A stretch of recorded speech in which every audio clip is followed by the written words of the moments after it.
In this video, I'm going to teach you a very useful guide on how to turn off or shut down your Windows 11 PC or laptop using mouse. So without any further ado, let's begin. So first things first, we need to create a shortcut where we can shut down the PC. So how we can do such, please make a right click and from here click on New and go with shortcut. So here at the shortcut, it asks you to type the location of the item. All you need to do is you need to type for slide to shut down.exe. Again, it is SlideToShutDown.exe.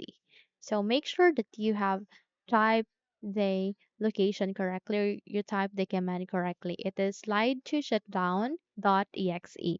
Once you're done typing, click on next and rename the shortcut. In my case, I'll be naming it Shutdown. Once you're good, go with finished and it will be created here. So the next step that we need to do is we need to change the icon of this one. So how we can do so, please make a right click and from here, please navigate to the properties. And once you have bring up the shutdown properties, you need to navigate to the bottom of that. You can see there open file location, changed icon and advanced. So click on changed icon and click on OK. And I'll be pasting a link or a path link there, which is this one. All you need to do is you need to copy it and paste it here so that you can see all of these icons. So click on this one, which is the icon for shutdown. Then click on OK. And once you have set it, go with apply and then OK.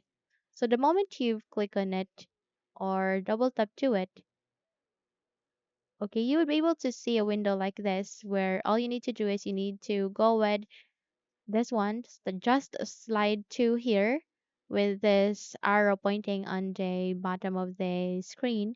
And the moment you slide your PC, you would be able to turn off or shut down your Windows 11 PC or laptop. Okay, so that's it. If you think this video helped you a lot, then please don't forget to subscribe. Hit the like button as well as the bell icon to be updated for more tutorials like this. Thank you for watching this video and have a good day.